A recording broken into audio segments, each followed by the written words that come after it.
Todd Martin here. In this video, we are going to look at the most versatile dance step out there, and that is the step touch. The step touch is what you can do at the club, you can do at a wedding, you can do it by yourself, you can do it with a partner. I'm going to show you how to do it, and I'm going to show you how to do it right using your body so it really flows. And I'm going to show you some different variations of the step touch, and then in the usual style of this channel, I'm going to show you how to use your core to really make that step touch happen naturally. Remember to click the like button, share this video, subscribe to the channel if you're not already a subscriber, and click on the bell so you can get notifications for my future videos. So let's get going. So the step touch is basically this side to side where I step, touch with the foot, step, touch, step, touch, step, touch, step, touch. And it looks like this is going on with my legs only and my body is just standing still, but it really is the body that is making this happen. And when you learn how to use your body correctly with it, you can really flow it in different sorts of directions to give it your own styling. You can also, when you're using your body correctly, use this as a lead and follow with a partner. I'm going to use my direction root power system to show you how to do the step touch correctly using your core. So if you haven't seen any of my direction root power videos, what we're looking at is how to do any movement with the three elements of the core. Direction is going to be controlled by your upper torso rotation. So if you are turning your upper torso right or left, that is the direction that you're going. Root is going to be how we're rooting with the lower torso. So if I have my lower torso engaged on my left, I'm rooting my left leg. If I have my lower torso engaged on the right, I'm rooting my right leg. And then we have power. Power comes from our hip joints. So I can flex my hip or I can extend my hip. And depending on which one I'm doing and which leg I'm doing it with, that's going to control the power of the movement. So every motion that we do has a component of direction, upper torso turning to the left or to the right, root, lower torso turning to the left or to the right, and power, flexion of my right hip, extension of the right hip, or flexion of the left hip, extension of the left hip. When we combine the direction, root, and power, we can control every movement we're doing. And so now we're going to apply that to the step touch. If I do the step touch simply like this, it doesn't look like there's anything going on up here. It seems like all the motion is coming from my legs. But in fact, it's the direction and the root in conjunction with the power that's making it happen. So when I step, touch, step, touch, step, touch. When I step to the left, my direction is turning to the left, meaning my upper torso on the right is turning to the left. That is the motion. That's the direction. The root, when I step towards the left, is going to be on my right leg. And in the step touch video, you can always assume your root is going to be on the leg that is grounded. So when I'm stepping to the left, my root initially is on the right. And then the power is going to be flexion of my left hip. So I'm essentially lifting my left hip up as I root my right leg and turn my upper torso to the left. That is the step. And then now I have to collect the weight over to this leg, which means I'm going to continue my direction, turning to the left. I'm going to change my root to the left, meaning my belly button is going to turn over towards the left, and I'm going to change my hip action to flexion of my right hip, lifting my right hip up, and I got the touch. Now I want to step back to the right, so I'm going to change my direction to turning to the right, upper torso turning to the right, root still on the left now, this hip is still flexing. Step, change the root, change the hip flexion, touch. Step, touch, step, touch, step, touch, step, touch. Direction is always towards the new leg. Direction towards the new leg. Direction towards the new leg. If I do it without emphasis, it looks like the torso is not doing anything, but I'm really doing this if I exaggerate it. Root is on the standing leg, and now the new standing leg. Standing leg, new standing leg. Standing leg, new standing leg. The belly button is going to turn towards that new standing leg. I turn my belly button towards the left. To change weight, or the root, I change my belly button to the right. So root on the right, left, right, left. Exaggerate your belly button motion so you can feel how that root is changing from the right to the left. Right, left, right, left. Keep my belly button to the left. Now turn it to the right. Keep my belly button to the left.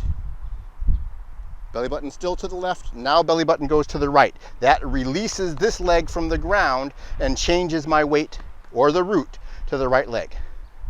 Right, left, right, left. The direction with the root. Direction with the root. Direction, now the root. Direction, now the root. Direction turns to the left, now the root turns to the left. Direction turns to the right, now the root turns to the right. Now the power, or the hip action, is going to be lifting.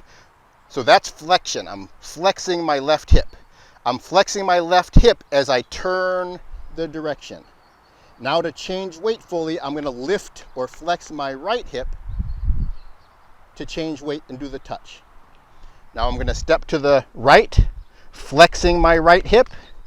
Now I'm going to flex my left hip as I change the root, touch, step, touch, step, touch. Emphasizing the direction. Now emphasizing the root.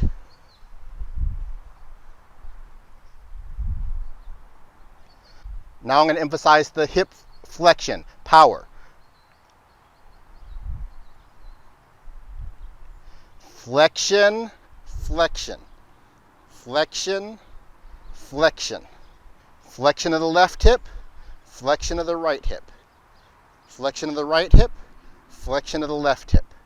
Flexion of the left hip, flexion of the right hip. When I combine my direction, my root, and my power, I have the step touch. When we're doing our basic movements, we can't see the rotation because we're only rotating the direction and the root enough to get the body to move and not enough to get you to see what's happening. So I can use direction to reach forward with my right arm, and you don't really see anything happening here. But if I exaggerate the motion, now you can see where that energy is coming from, but it's still just creating the same arm motion. So same thing when I'm doing my step touch. I'm turning my upper torso on the right just enough to get my body to move, not enough for you to see this turning. But if I am wanting to exaggerate that, I can exaggerate it like this and the same movement happens, but you get a more exaggerated feel or look from the upper torso. And that's how you can add some styling to the movement. I exaggerate the direction, and then if you start throwing some snaps in there, now you have the same motion as this, but you've just added an exaggerated movement of your direction. Add a snap when you do the touch, and you have a dance move. Now I'm going to show you a second way of doing the step touch that is going to have a slightly different curve to it. And it's helpful to know this because it's going to affect what the arms are doing. And if you are trying to lead a partner in a step touch, it's going to be helpful to know because the partner is going to be doing the opposite motion from what you're doing. So if I am turning this way to step touch, my partner is going to be turning the opposite way to do the same step touch. And that's how we coordinate our movements.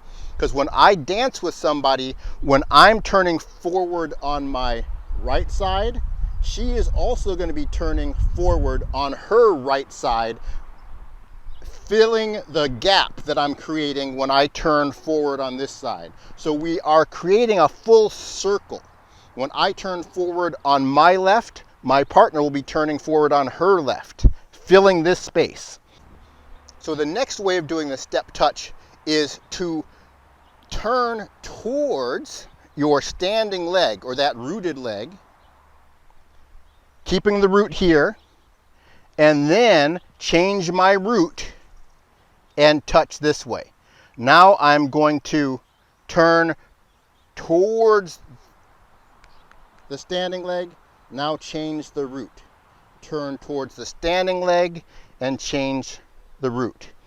In the first way, I turned towards the swing leg, then changed the root. Turn towards the swing leg, change the root. Turn towards the swing leg, change the root. Now I'm going to turn towards the standing leg and then change the root. Towards the standing leg, change the root. Standing leg, change the root. So the hip action, or the power, is working the same way as the previous method. The root is also working the same way as the previous method. What I'm changing is the direction. So in a sense, I'm curving this way instead of curving this way. This was the first pattern I showed you. That's a curve towards the outside circle, like the circle in front of my body. Now I'm going to change it and curve towards the back half of the circle. So it's essentially a mirror image of the other motion. And what this means is if I'm dancing with a partner and I'm curving on the back half of the circle, my partner is going to be curving on the forward part of the circle. If I curve on the forward part of the circle, my partner is going to be curving on the back part of the circle. So we complement each other. If one person is circling like this, the other person is going to be circling like that.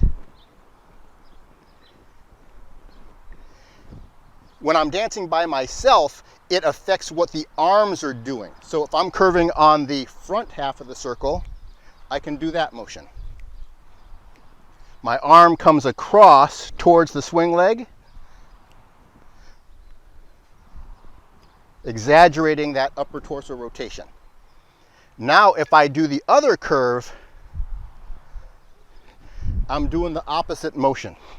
So now this arm is going to be active towards the standing leg.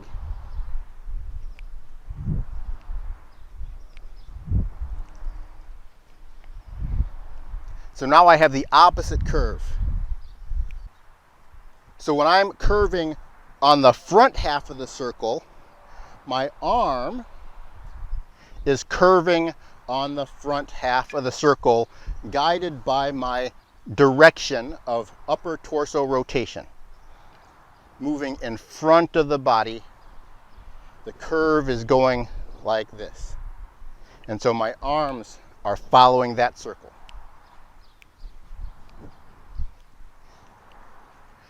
Now I can switch to the opposite way and curve on the back side.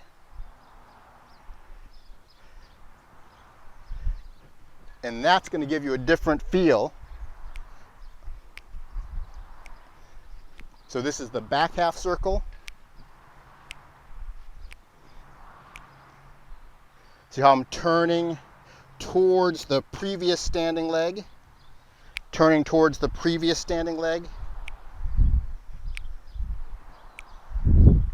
versus now I'm going to turn towards the new standing leg.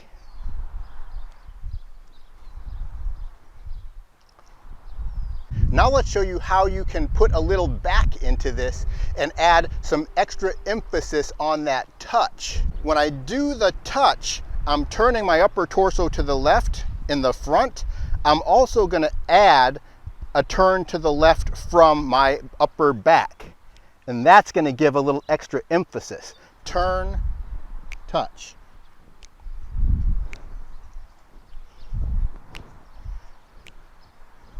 That adds an extra pop on that touch because I'm not just turning forward here, I'm going to turn back here at the same time. So both of them are the same circle, but it adds an extra twist.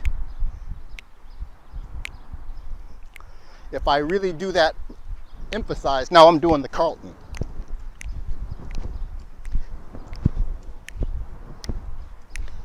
I'm turning my upper torso to the left and turning the back to the left also at the same time, and then doing my touch.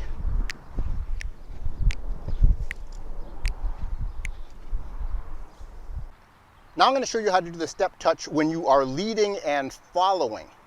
So if I have a partner in my hand, or let's say I'm holding my partner with palms like this, I'm going to do the same touch. I just need to be clear on which circle I'm on. I'm on the front part of the circle here, and I need to be clear with my partner that I'm on the front part of the circle because my partner is going to be doing the back part of the circle. If I want to switch, I can be clear and I can be on the back part of the circle, then my partner is going to be on the front part of the circle. The more clear you are with what part of the circle you are on, the easier it is for your partner to be able to follow you, because your partner is going to be doing the complementary circle from you. Now this gives you the basic dance you can do at a wedding or any other sort of time where you're going to be partner dancing. And depending on what sort of music comes on, if you're swing dancing or you get some jazz music, you can add some swing extra to it, a little extra swing motion to it, and with just a little extra step, now you're doing the jitterbug by doing a rock step in between. Rock step, rock step, rock step. So you're doing your step touch and you're just adding a rock step. Step, touch, rock step. Step, touch, rock step. Now let's show you how to do the step touch with 2 steps in a row going in the same direction. Of course, you can do as many steps in a row as you want, but we just need to know how to do more than one. So normally I do my step, touch, and I need to change my route to this leg again so I can step again to my left. So I'm going to change the route from left to right. I'm going to change my direction from turning towards the left to turning towards the right, and I'm going to change my power to flexion of my left hip. So now I've just changed everything to this side, and now I am weighted on my right leg, left leg is free, and now I can turn my direction to the left to step to the left again. Touch, and then now I'm going to go back in the other direction. Step, touch, change the weight, step, touch, change the weight, step, touch. So we've got to do a weight change here in order to step, touch again. Step, touch, change the weight, step, touch.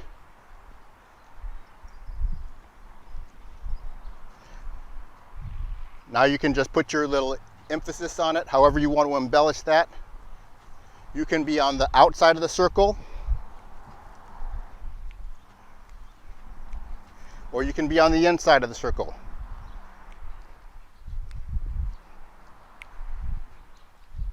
You can do it slow,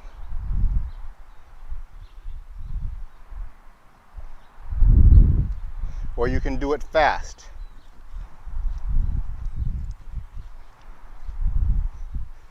In order to control that, you're just having to control your direction, your route, and your power.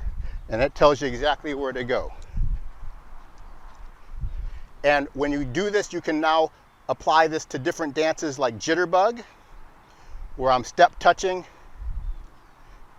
and then at a rock step.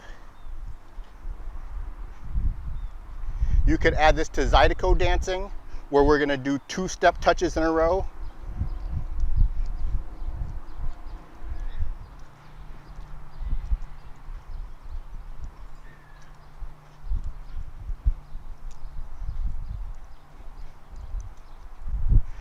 You can add a little Latin flavor by putting some hip action in there. But the core motion is just the same. I'm just doing some hip popping and exaggerating the torso rotation. But the basic direction root power is the same. Let's show the back half of the circle.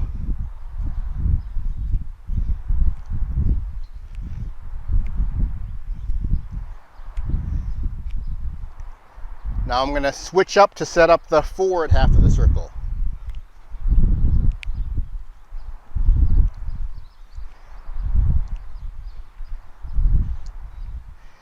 Now I'm going to add my back end to it for more exaggeration.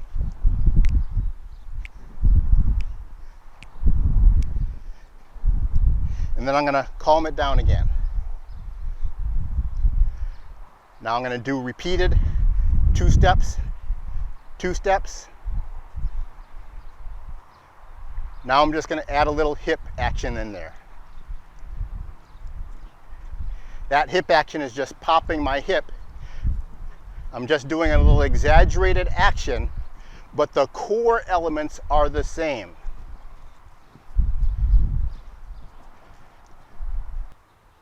So you can take this direction root power system so you can understand what's going on with the core, and you can now do basically any sort of dance step you want. Partner dancing, solo dancing, at a club, at a wedding, and you can really feel what you're doing because you're now doing it from your core. You're not just doing it from your legs.